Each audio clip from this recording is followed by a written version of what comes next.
जय हिंद। ध्यान देते हैं हम आप सभी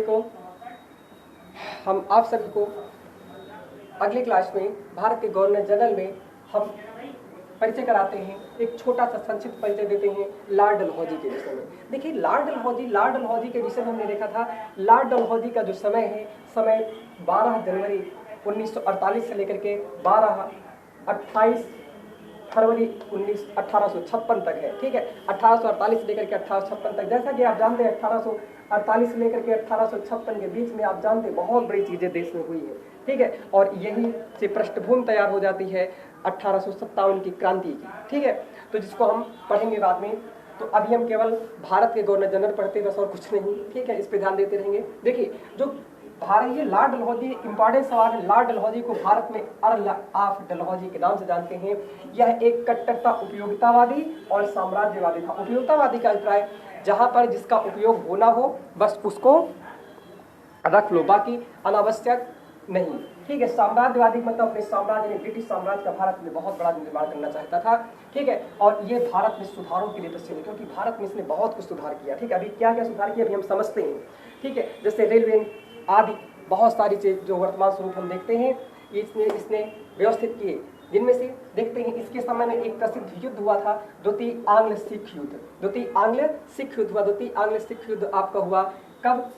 यानी अंग्रेजों और सिखों के बीच में युद्ध हुआ 1848 से लेकर के 1849 के मध्य में। कब हुआ? 1848 से लेकर के 1849 के मध्य में हुआ द्वितीय आंग्ल सिख युद्ध। पहला आंग्ल सिख युद्ध कब हुआ था? तो प्रथम आंग्ल सिख युद्ध आप जानते हैं 1845 से लेकर के 46 के बीच में चला, जो लाहौर संधि के तहत समाप्त हुआ। ठीक है, इसी जो द्वितीय आंग्ल सिख युद्ध है इसका परिणाम यह निकला कि पंजाब पूरी तरह से 1849 में ये जो है ब्रिटिश साम्राज्य में मिला लिया गया। ठीक है, और इसी समय जो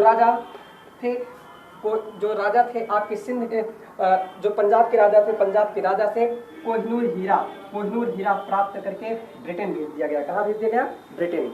जो हमेशा के लिए कोहिनूर हीरा ब्रिटेन का ही हो गया और भारत लौट ना सका, जो अभी तक यह भारत नहीं आ सका। ठीक है, आप जानते रहेंगे कोहिनूर हीरे का इतिहास। हम आपको इतिहास शुरू से पढ़ाते चले आ रहे हैं, इतिहास विस्तृत अध्ययन कराया है, लेकिन एक विशेष टॉपिक बनाएंगे कोहिनूर हीरे के विषय की कहानी। ठीक है, उसको हम आपको बताएंगे, भी खोज देंगे, हम शुरू हो जाएगा। ठीक है, लंबा खींच जाएगा तो कोई बात नहीं, आप इतना जानते रहेंगे। ये जो साम्राज्यों को किस प्रकार से मिलाता है, तो ये जो लॉर्ड डलहौजी को भारत में ब्रिटिश साम्राज्य में भारत की जो रियासतें इनको अपने साम्राज्य में मिला लेता है, उसे कहा जाता है जो है राज्य हड़प नीति। ठीक है, डॉक्ट्राइन ऑफ लैप्स।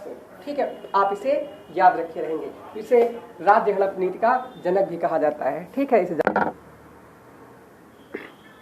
रहे। इसी यानी लॉर्ड डलहौजी के समय में ही द्वितीय आंग्ल बर्मा युद्ध हुआ है। कौन सा? द्वितीय आंग्ल बर्मा युद्ध हुआ है, आप इसे ध्यान रखेंगे। दूसरा आंग्ल मतलब अंग्रेज और बर्मा मतलब म्यांमार। ठीक है, इन दोनों लोगों के मध्य में जो युद्ध हुआ है यह हुआ है 1851 से 52 के बीच में। बर्मा का वर्तमान नाम आप जान लेंगे, बर्मा का वर्तमान नाम है म्यांमार। क्या नाम है? म्यांमार। क्या आप बता सकते हैं म्यांमार और भारत के बीच में जो सीमा रेखा का निर्धारण करती है उस पहाड़ियों का नाम क्या है? तो उस पर्वतमाला का नाम है अराकान योमा पर्वत। क्या नाम?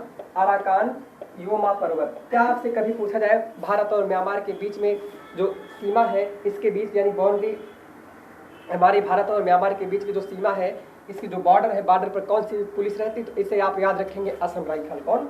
असम राइफल। ये भारत का सबसे प्राचीनतम अर्धसैनिक बल है, ज्यादा कुछ नहीं बोलते। आगे देखेंगे इसी के समय में भारत में रेलवे और संचार प्रणाली का विकास हुआ। किसका? रेलवे व संचार प्रणाली। अगर आपसे कभी पूछा जाए भारत में रेलवे और संचार प्रणाली का जनक किसे कहा जाता है, तो आप ऐसा याद रखेंगे लॉर्ड डलहौजी को। ठीक है, लॉर्ड डलहौजी को। ज्यादा कुछ नहीं विकसित करेंगे, बस इतने जानते रहेंगे।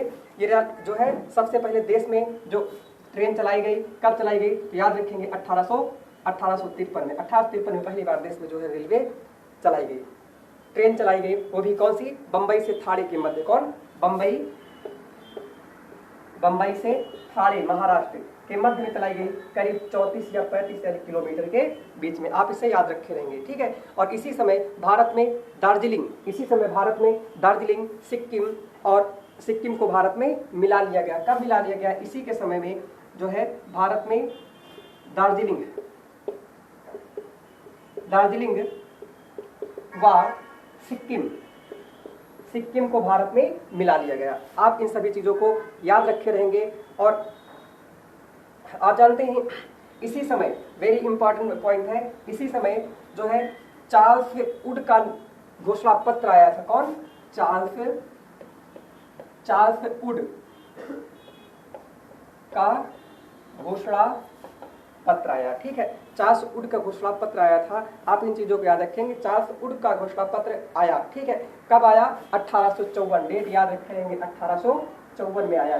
चार्ल्स वुड का घोषणा पत्र भारत में 1854 में आया। इसमें कहा गया था भारत में शिक्षा सुधारों को, इसे मैग्ना कार्टा कहा जाता है, क्योंकि इसमें जो है अगर इंपॉर्टेंट सवाल है चार्ल्स वुड का जो घोषणा पत्र किससे संबंधित रखता है, तो आंसर आपका होगा जो है शिक्षा से संबंध रखता है। ठीक है, इसमें भारत में शिक्षा को सुधारने के लिए बहुत प्रयास किए गए और इसमें जो है अच्छे अच्छे पॉइंट रखे गए, जिसमें भारत में जो है शिक्षा सुधार, इसका तो याद रखेंगे शिक्षा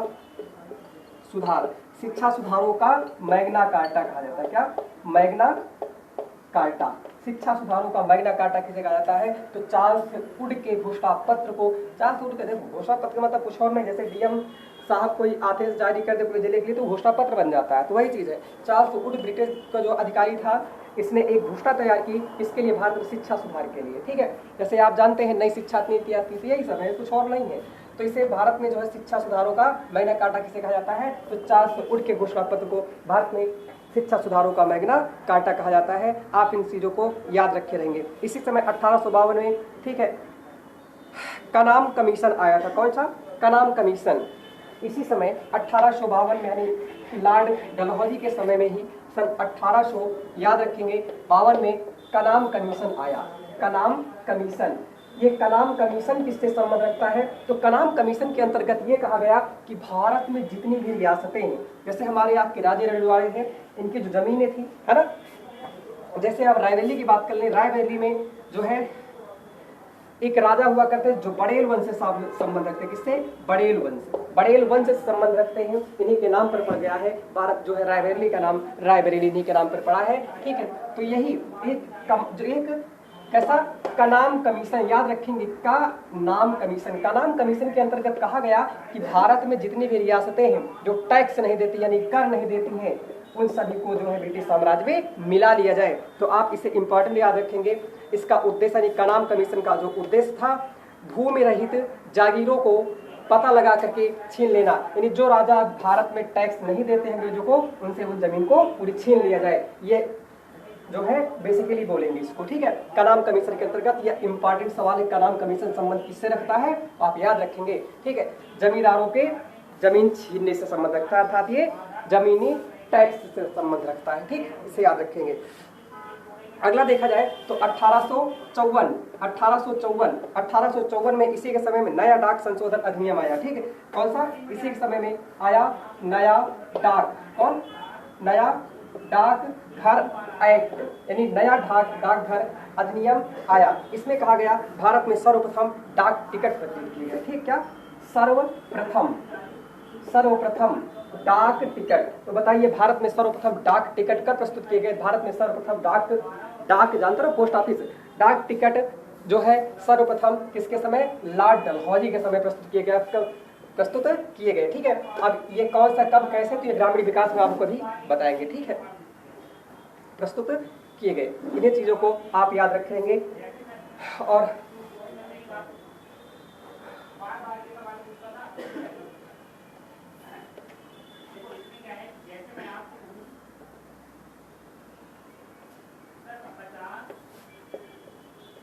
1856 की बात कर लेते हैं। 1856 में कुशासन, और कुशासन के आधार पर जो अवध था, अवध को कुशासन के आधार पर जो है इसे राज्य हड़प नीति के अंतर्गत जो है ब्रिटिश साम्राज्य में क्या कर लिया गया? अधिग्रहित कर लिया गया। इसे आप याद रखे रहेंगे। ठीक है, इसे आप याद रखे रहेंगे। जो अवध है, अवध को कुशासन के आधार पर लॉर्ड डलहौजी ने एक जो है, सॉरी बहुत गर्मी लग रही है, एक रिपोर्ट तैयार कराई। कौन? एक रिपोर्ट तैयार कराई। रिपोर्ट, ये एक रिपोर्ट तैयार कराई, वह रिपोर्ट जो कहलाती है आउटरम रिपोर्ट। ठीक है, जनरल एक अंग्रेज अधिकारी था जिसका नाम आउटरम था। क्या? आउटरम था, अंग्रेज अधिकारी था। उसने जो है रिपोर्ट तैयार की, इसलिए इसको कहा जाता है आउटरम के रिपोर्ट के अनुसार। ठीक है, आउटरम के रिपोर्ट पर जो है, जैसे आप कोई गाँव में जमीन कोई अधिग्रहण कर लो, है ना, उसमें जो है डीएम साहब कोई आदेश जारी कर दे जमीन छीन ली जाए, उसी तरह एक अंग्रेज अधिकारी था जिसका नाम आउटरम था। उसने रिपोर्ट तैयार की, कहा कि जो अवध यानी अपना लखनऊ क्षेत्र है, यहाँ के जो राजा है शासन नहीं कर पा रहे, इनसे जमीन को छीन लिया जाए।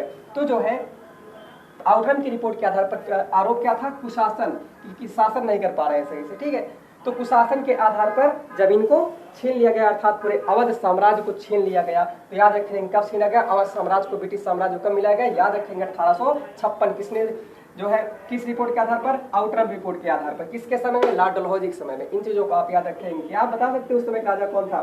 तो उस समय अवध का जो नवाब था, नवाब था वाजिद अली शाह। कौन? वाजिद अली शाह। वाजिद अली शाह की पत्नी यानी बेगम का नाम था, कौन नाम? बेगम। इनका क्या नाम था? बेगम हजरत महल। क्या नाम था? बेगम हजरत महल।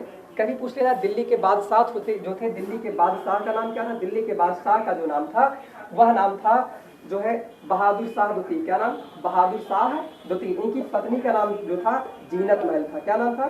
जीनत महल। इन चीजों को आप याद रखे रहेंगे। ठीक है, और 1856 में ही कुशासन के आधार पर हो गया। अब कुशासन के आधार पर जो वाजिद अली शाह थे, वाजिद अली शाह को उठा करके इनको भेज दिया गया। कहाँ? कलकत्ता। कहाँ भेज दिया गया? कलकत्ता। पूरी बोरिया बिस्तर के साथ इनको भेज दिया गया कलकत्ता भेज दिया गया। ठीक है, कहाँ भेज दिया गया? कलकत्ता। और तोपखाना, ठीक है, जो तोपखाना था अंग्रेजी सरकार का तोपखाना था, तोपखाने का जो है उठा करके कलकत्ता से मेरठ में स्थानांतरित कर दिया गया। इन चीजों को आप याद रखे रहेंगे। और इसी समय अंग्रेजी सेना ने अपनी जो है ग्रीष्मकालीन राजधानी, कैसी राजधानी? अपनी ग्रीष्मकालीन राजधानी अंग्रेजी सेना ने जो है बना ली हेडक्वार्टर, जिसको कहते हैं हेडक्वार्टर बना लिया शिमला। इसको शिमला। आप इन चीजों को याद रखे रहेंगे।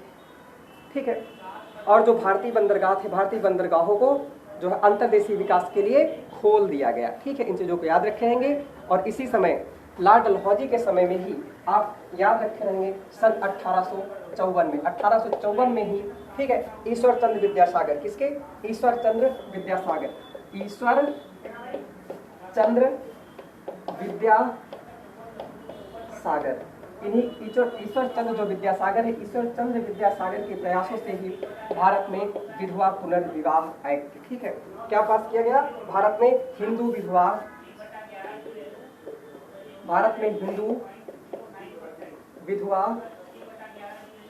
पुनर्विवाह एक्ट पास किया गया। तो भारत में हिंदू विधवा पुनर्विवाह एक्ट कब पास हुआ? 1854। किसके प्रयासों से? ईश्वर चंद्र विद्यासागर के प्रयासों से। बड़ा इंपॉर्टेंट सवाल है, आप इसे याद रखे रहेंगे।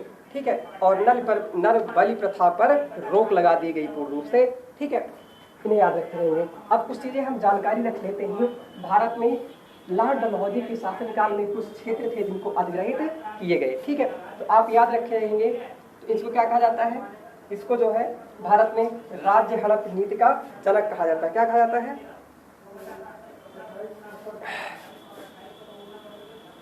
क्या कहा जाता है? तो जो भारत में लॉर्ड डलहौजी को ने भारत में विकसित किया व्यपगत का सिद्धांत। चाहे व्यपगत का सिद्धांत कहो, चाहे इसे कहो राज्य हड़प नीति कहो, चाहे इसे कहो राज्य अपहरण नीति कहो, चाहे इसे कहो doctrine of lapse. Doctrine of lapse, ठीक है, ये इतने नामों से जाना जाता है। इसके जनक कौन है? लॉर्ड डलहौजी। कौन है? लॉर्ड डलहौजी। आप इन चीजों को जानते रहेंगे। जिसके तहत इंपॉर्टेंट है, जिसके तहत 1848 में पहली बार सतारा, कौन? पहली बार सतारा को हड़प लिया गया। यानी जो शासक थे हमारे यहाँ, सत्य पेशवा थे, इनको जो है ये 17 महाराष्ट्र। तो इम्पॉर्टेंट सवाल है, राज्य हड़प नीति के तहत जो है छीना जाने वाला पहला राज्य कौन था भारत का? वह था सतारा। कब छीना गया? 1848। वेरी इंपॉर्टेंट सवाल है। जिनके बाद वंशज बने जो है नाना साहब। कौन? नाना साहब। ठीक है, नाना साहब। नाना साहब का मूल नाम धोंधो पंत है। ठीक है, ज्यादा कुछ बात नहीं करेंगे इस पे। अगला दूसरा नंबर जो बना उसका नाम है 1849 जैतपुर। कौन? जैतपुर। 1849 में जैतपुर है। 1849 में ही समलपुर है। कौन? समलपुर है। ठीक है, और 1850 में बघाट है का नाम, बघाट। और 1852 में उदयपुर। कौन? उदयपुर है। आप याद रखे रहेंगे। और वेरी इंपॉर्टेंट सवाल है झांसी। ठीक, झांसी कब हड़पा गया? 1853। कब? झांसी जो है ब्रिटिश साम्राज्य में कब शामिल किया गया? 1853 में। अगला है नागपुर कब शामिल किया गया? 1854 में। इसे आप याद रखे रहेंगे। अवध कब शामिल किया गया? अवध जैसा कि अभी पढ़ चुके हैं 1856 में। वेरी इंपॉर्टेंट सवाल है। ठीक है, तो इंपॉर्टेंट सवाल है, भारत में सबसे पहले व्यक्तिगत सिद्धांत के तहत कौन से राज्य हड़पा गया? 1848 में सतारा। बड़ा इंपॉर्टेंट है। भारत में झांसी को कब हड़पा गया? 1853। नागपुर को कब हड़पा गया? 1854। और अवध को कब हड़पा गया? 1856। इन चीजों को आप याद रखे रहेंगे। झांसी की बात कर लेते हैं। तो झांसी की अगर हम बात कर ले तो झांसी के शासिका थे, उनका नाम था रानी लक्ष्मीबाई। ठीक है, रानी लक्ष्मीबाई की अगर पूछा जाए समाज स्थल कहाँ है, तो रानी लक्ष्मीबाई का समाज स्थल है ग्वालियर। कौन? ग्वालियर। इनका बचपन का नाम मणिकर्णिका है। क्या? मणिकर्णिका। और इन्हें हम मन के नाम से भी जानते हैं। धन्यवाद। अब आगे की क्लास बाद में, यदि आपको इतना अच्छा लगा हो और समझ में आया हो तो इसे लाइक शेयर सब्सक्राइब जरूर करेंगे। और हमारी ऐसे ही इंटरेस्टिंग वीडियो को सब्सक्राइब करें और शेयर करें, जिनमें से हम आप सबके हमेशा साथ रहेंगे। आप हमारी ऑफलाइन क्लासों से जुड़ने के लिए फ्यूचर स्टडी ग्रुप रुस्तमपुर और warrior classes Raebareli degree college चौराहा शहीद चौक के ठीक सामने लुधवारी कोठी, इसमें आप जुड़ सकते हैं। जिसमें से रायबरेली के एकलौता संस्थान है जिसने सर्वोच्च पदों पर सिलेक्शन दिए हैं और आगे भी सिलेक्शन देता रहेगा। धन्यवाद। जय हिंद, जय भारत।